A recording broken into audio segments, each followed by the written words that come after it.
Ikhwani fillah rahimakumullah. Pada kajian subuh kali ini sama-sama kita akan coba membahas pembahasan hadis di dalam tema al-khauf. Di dalam tema al-khauf. Apa itu al-khauf? Yaitu takut. Arti al-khauf itu sendiri adalah takut. Ini insya Allah akan menjadi pembahasan kita pada subuh kali ini di dalam pembahasan hadis-hadis yang dinukilkan oleh Imam An-Nawawi rahimahullah dalam kitabnya Riyadhus Shalihin ini. Apa itu takut? Apa itu khauf? Khauf itu berarti adalah rasa ketidaknyamanan di dalam hati, ya, dari apa-apa yang dia benci, yang dia terima dari berupa keburukan. Itu berarti arti rasa takut. Takut berarti adalah rasa ketidaknyamanan di hati ketika dia misal memperoleh sesuatu yang membawa bahaya bagi dirinya, yang membawa sesuatu musibah yang akan nanti menimpa dirinya, ya. Ataupun dia juga takut terhadap sesuatu kebaikan yang akan hilang darinya, takut hilang kebaikan darinya ataupun ya, sesuatu yang baik dari dirinya. Jadi takut adalah ketidaknyamanan terhadap sesuatu hal yang dia benci yang takut menimpa dirinya, ataupun takut juga bisa diartikan ketidaknyamanan hati ketika ada kebaikan yang akan hilang nanti takutnya dari dirinya. Nah, ini adalah takut. Nah, dari itu bagi kita kaum muslimin dalam hal ini, dalam kita agama Islam, itu pastinya rasa takut yang diharapkan oleh Islam itu sendiri tidak hanya sekedar rasa takut saja gitu. Tidak sekedar takut, hanya sekedar perasaan belaka. Namun dari itu takut yang nantinya diharapkan supaya dengan takut itu sendiri terdorong pula kita untuk ya menjaga diri dari sesuatu yang akan membawa bahaya bagi diri kita. Dan juga kita akan mempertahankan, beristiqomah diri untuk tetap dalam kebaikan yang nanti ya kita khawatirkan bisa-bisa kebaikan yang sudah kita dapatkan akan hilang. Bagaimana caranya? Ya, kita pastinya dalam hal ini harus mengetahui, mengenal apa itu keburukan dan apa itu kebaikan. Orang tidak akan pernah tahu bagaimana, orang tidak akan pernah dapat merasakan takut yang dalam di dalam dirinya itu kalau dia belum mengenal sesuatu dari keburukan. Kapan dia bisa takut dengan sesuatu? Toh dia nggak kenal dengan sesuatu itu. Ternyata sesuatu itu mengandung bahaya, ternyata sesuatu itu mengandung keburukan. Di saat dia tidak mengenal itu, maka rasa takutnya pun ya biasa-biasa saja. Maka dari itu, di antara cara untuk mengolah rasa takut yang ada pada diri kita, ataupun cara untuk menghadirkan rasa takut pada diri kita adalah kita kenali sesuatu dari sesuatu yang akan kita takuti. Ya, ini misalnya kita harus menakuti neraka. Kita harus takut kepada neraka Allah. Bagaimana supaya rasa takut itu hadir di dalam jiwa kita, di dalam diri kita terhadap neraka itu? Maka kita kenali neraka. Kita harus banyak tahu tentang bagaimana bahaya neraka, buruknya neraka, beratnya siksa neraka. Kita harus tahu itu. Sekarang selanjutnya bagaimana supaya kita tahu? Ya Allah kabarkan dalam banyak ayat. Maka kalau kita kembali kepada ya ayat-ayat yang diturunkan di Mekah ataupun yang dikenal dengan ayat-ayat Makkiyah, itu mendominasi ayat-ayatnya tentang azab. Sangat mendominasi ayat-ayat yang Allah turunkan kepada Nabi kita Muhammad, dan Nabi Muhammad akan menyampaikan nantinya juga kepada umatnya. Itu adalah ayat-ayat tentang akhirat, surga neraka, ya. Ancaman azab, kisah-kisah orang terdahulu, kisah-kisah orang-orang buruk, orang-orang jahat terdahulu. Allah angkat Fir'aun, Allah angkat Qarun, Allah angkat tentang Namrud. Allah angkat orang-orang jahat, orang-orang yang maksiat di zaman-zaman sebelum Nabi. Untuk apa itu? Untuk supaya kita hadir rasa takut mendapatkan musibah seperti mereka mendapatkan musibah disebabkan disebabkan maksiat yang mereka lakukan kepada Allah Subhanahu wa taala. Ini cara mengolah hati untuk supaya rasa takut itu selalu hadir. Namun takut di sini apa? Ya takut terhadap keburukan yang kita nantinya berusaha untuk menjauh dan menghindar diri darinya. Itu baru namanya takut yang benar. Kalau ada orang takut namun dia malah berani tetap menghadapi keburukan itu, dalam artian dia tetap mengamalkan, dia tetap nyaman, tidak mau meninggalkan perkara-perkara keburukan, berarti itu belum rasa takut, belum ada rasa takut dalam dirinya. Yang namanya takut pasti menjauh. Nah, makanya takut ini sesuatu yang sangat diperlukan pada diri setiap kita seorang muslim, ya, supaya apa? Supaya kita selalu terdorong untuk melakukan sesuatu yang baik. Supaya kita selalu hari-hari yang kita jalani ini terdorong untuk melakukan sesuatu yang terbaik untuk akhirat kita, untuk diri kita. Dengan beramal, menjauhkan diri juga dari maksiat. Dengan beramal soleh dan juga sekaligus menjauhkan diri dari maksiat. Namun kalau rasa takut ini tidak ada, kalau rasa takut ini sudah tidak ada lagi pada diri seseorang, maka dia pun tidak akan ada rasa takut juga di saat bermaksiat. Dan juga dia tidak akan ada rasa takut lagi ketika meninggalkan perintah Allah. Hatinya merasa nyaman-nyaman saja ketika bermaksiat. Ketika dia berzina, ya, maka nyaman dengan zinanya. Berarti itu adalah orang yang sudah hilang rasa takutnya. Di saat dia di meja judi, ya, dalam permainan judinya, dia itu masih dalam keadaan rasa hatinya itu nyaman, maka sungguh saat itu dia sudah hilang rasa takutnya kepada Allah. Dia berarti tidak kenal, tidak tahu apa bahaya dari perjudian itu yang akan menimpanya nantinya. Dia tidak paham, tidak tahu apa yang ada di sebalik perzinaan yang dia lakukan. Ternyata nanti akan juga membawa keburukan untuk dirinya. Ketika ada orang yang juga masih belum memohon maaf kepada kedua orang tuanya yang bersikap durhaka, tanpa rasa takut dia membentak orang tuanya, tanpa ada rasa takut dia menghardik, mencaci, memaki, bahkan berusaha untuk membunuh, ya, memisahkan kedua orang tuanya dari kehidupan dunia. Ternyata ini sering terjadi, sering kita dengar akhir-akhir ini. Anak melaporkan orang tuanya kepada polisi hanya disebabkan persoalan-persoalan yang kecil. Hanya terkadang orang tuanya mencubit anaknya ini karena kebandelannya padahal. Namun ada juga di antara anak yang tega melapor orang tuanya ke kantor polisi untuk supaya dihukumi, dipenjarakan. Nah, orang yang seperti ini berarti orang yang sudah tidak ada rasa takut lagi di dalam dirinya. Ya, dia tidak paham bahwa ternyata dari keburukan yang dia lakukan, yang seperti yang telah kami jelaskan tadi, ternyata nanti suatu saat akan menimpa keburukan pula untuk dirinya. Ini disebabkan ketidaktahuan. Maka kita harus persis tahu apa itu kebatilan, supaya kita betul-betul rasa benci itu datang. Supaya rasa benci itu datang pada diri kita terhadap kebatilan itu.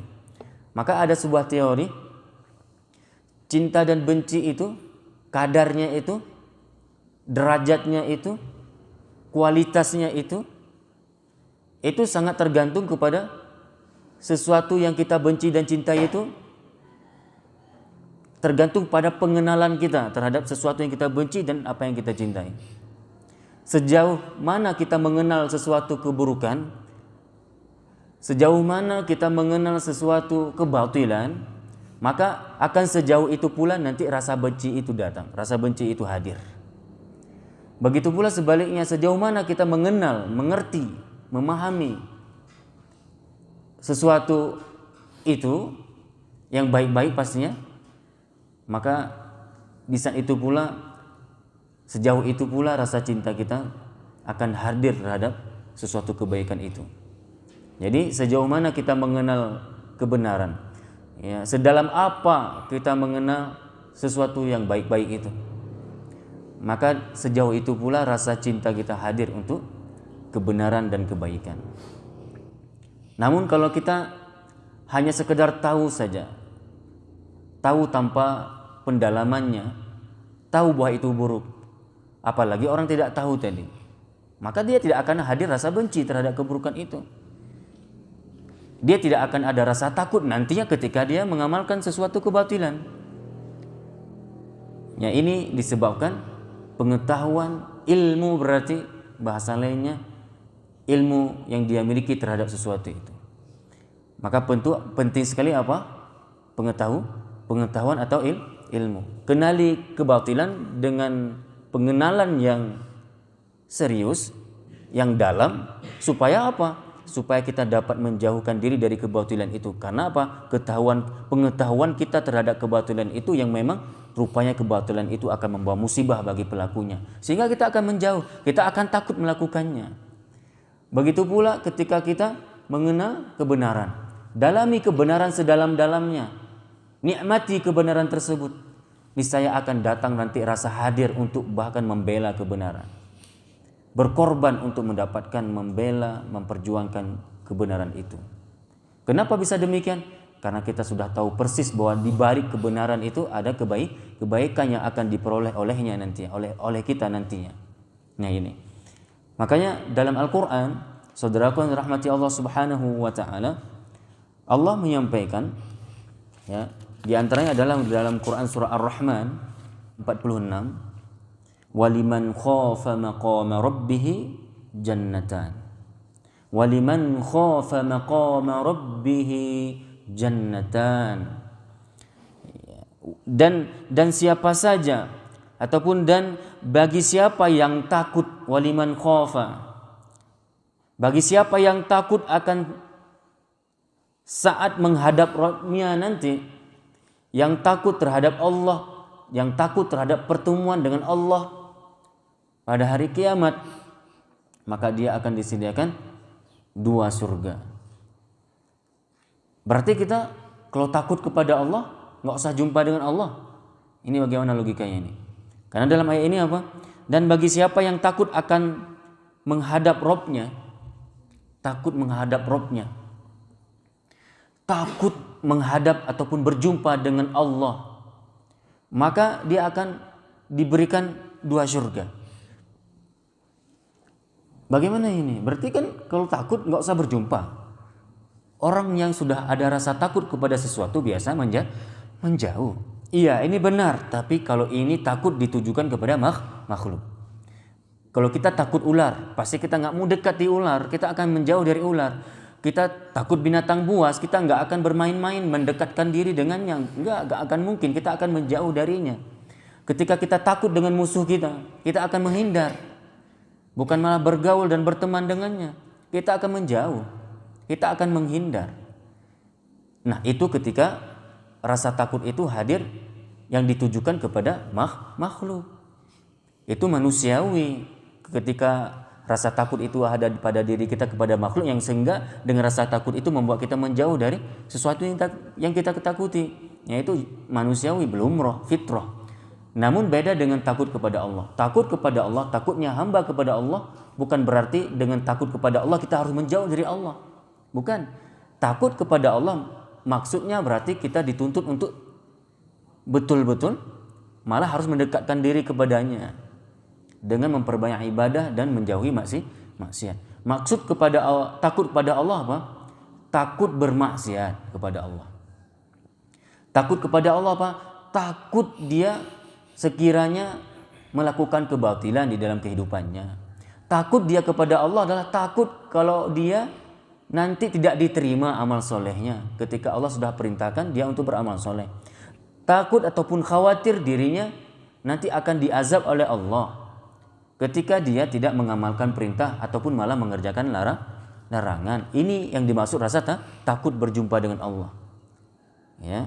Maka orang-orang yang takut seperti itu, yang takutnya itu membuat dia malah tidak berani meninggalkan perintah, dengan rasa cinta dia akan melakukan apapun yang Allah perintahkan, dan dengan rasa takut ini pula dia akan tidak mau nantinya bermaksiat kepada Allah.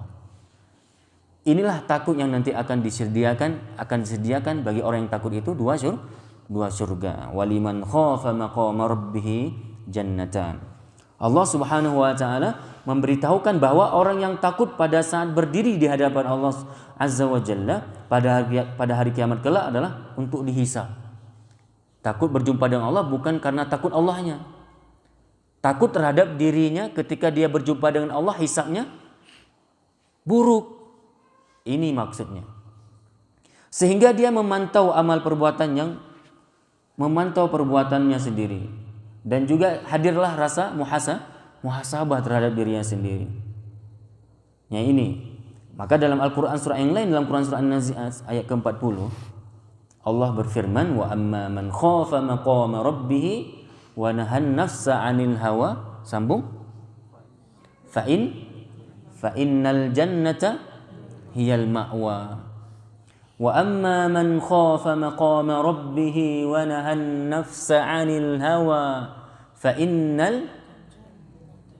innal jannata hiyal ma'wa. Dan adapun orang-orang yang takut kepada kebesaran Allah dan menahan diri dari keinginan hawa nafsunya, waliman khafa maqama rabbih, dan orang-orang yang takut kepada Allah, sekali lagi takut kepada Allah apa? Takut bermaksiat kepadanya, yang sehingga dia tidak banyak pertimbangan untuk meninggalkannya.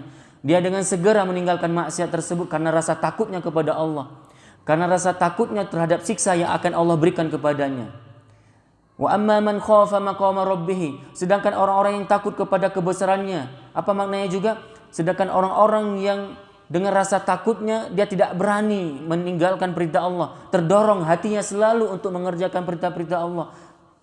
Karena dia paham bahwa orang-orang yang nekat meninggalkan perintah Allah juga akan mendapatkan siksa berat di akhirat. Dan dia menahan diri untuk tidak mengikuti hawa nafsunya. Wa nahan nafsa 'anil hawa. Dia tahan, dia bentengi hawa nafsunya untuk tidak lepas liar, mendorong nantinya orang-orang untuk melakukan maksiat ataupun dirinya untuk melakukan maksiat. Padahal dia bisa melakukan itu.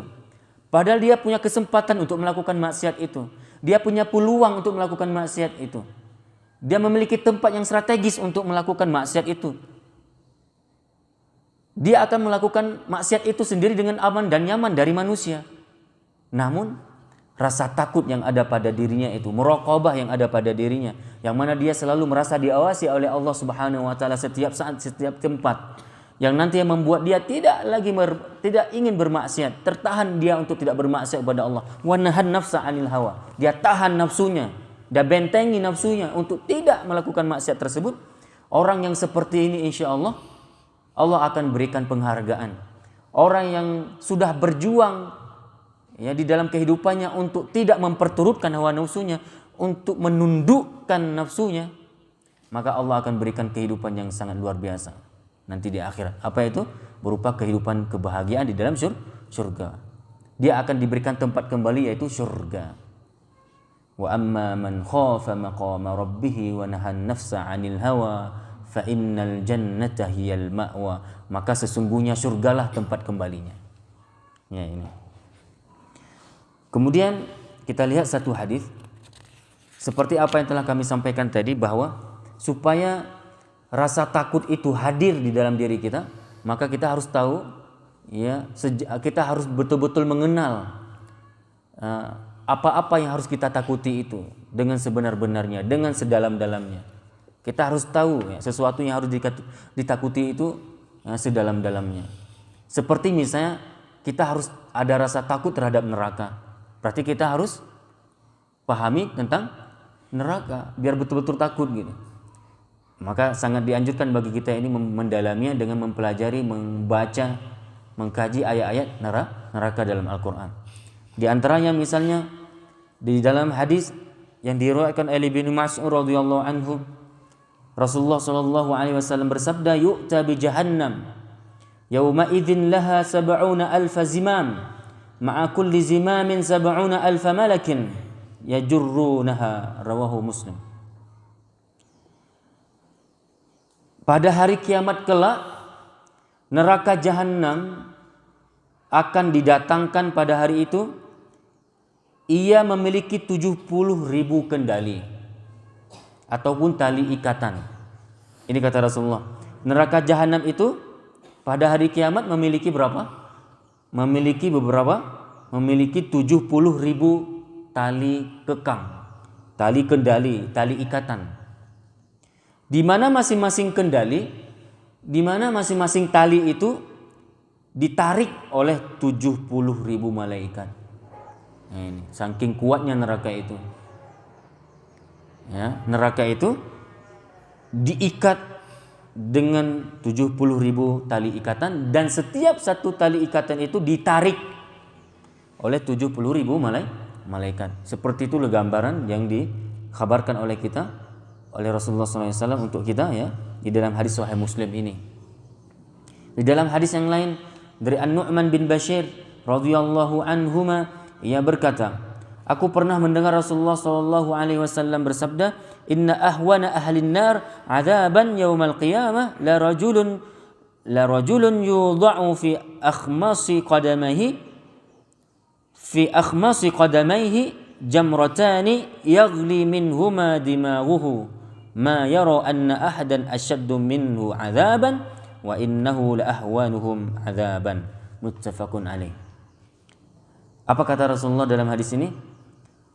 Nanti ada penghuni neraka yang paling ringan siksanya. Coba, ini orang yang paling ringan siksanya di hari kiamat, yaitu orang yang diberikan kedua telapak kakinya berupa sandal yang terbuat dari api neraka, yang mana nanti dua sandalnya itu akan dapat mendidihkan otaknya. Ini orang yang paling ringan siksa di neraka, yaitu orang yang akan diberikan dua sandal yang terbuat dari api neraka, yang apabila si penghuni neraka itu memakai kedua sandal ini akan membuat otaknya mendidih, terbakar. Bukan hanya kaki, coba, sampai-sampai membakar otaknya. Dia mengira, ya, ini orang yang mendapatkan siksa seperti itu mengira apa? Dia adalah orang yang paling dahsyat siksanya. Dia adalah orang yang paling dahsyat, orang yang paling, ya, berat dalam menerima siksa dari Allah. Dia menyangka seperti itu. Padahal apa kata Rasulullah? Padahal itu adalah orang yang paling ringan siksanya. Dia mengira bahwasanya dia adalah orang yang lebih dahsyat siksaannya daripada yang lain. Padahal siksaannya itu adalah yang paling ringan di antara para penghuni neraka. Padahal siksaannya itu adalah yang paling ringan di antara para penghuni neraka. Hadis muttafaqun alaih. Ya, hadis-hadis seperti ini kaum muslimin rahmati Allah harus sering-sering kita perdengarkan, harus sering-sering kita baca. Begitu juga dengan hadis-hadis yang lain yang berhubungan dengan neraka. Banyak sekali hadis-hadis yang Rasulullah kabarkan kepada kita bagaimana itu sifat neraka. Bahkan Al-Quran itu sendiri sangat banyak menjelaskan tentang sifat neraka. Sekali lagi sama-sama kita dalami, kita perbanyak pendalaman pengetahuan kita terhadap neraka ini, supaya apa tadi? Hadir rasa takut untuk memasukinya. Takut. Dengan rasa takut itu kita akan berusaha untuk tidak memasukinya. Dan kita akan melakukan hal-hal apapun itu untuk supaya Allah tidak menjatuhkan kita, memasukkan kita di dalam neraka tersebut. Ini efek dari takut yang positif. Wallahu a'lam bishawab. Mudah-mudahan Allah Subhanahu wa taala memberikan, ya, rasa takut ini kepada setiap jiwa kita, yang sehingga rasa takut ini akan menjadi pengontrol, ya, pada diri kita untuk tidak kita sembarangan berani nekat dalam melakukan kebatilan. Karena insya Allah rasa takut ini nantinya akan membuat kita, ya, benar-benar mendekatkan diri kepada Allah dengan memperbanyak amal soleh, ya, kepada Allah Subhanahu wa taala. Dan pada hakikatnya amal soleh itu sendiri juga adalah untuk diri kita sendiri yang akan kita peroleh kebaikannya nanti pada hari kiamat kelak. Pada kesempatan kali ini yang dapat kami sampaikan kepada kaum muslimin semuanya. Mudah-mudahan ada manfaatnya. Kita padai dengan doa kafaratul majlis. Subhanakallahumma wa bihamdika asyhadu an la ilaha illa anta astaghfiruka wa atubu ilaik. Wassalamualaikum warahmatullahi wabarakatuh.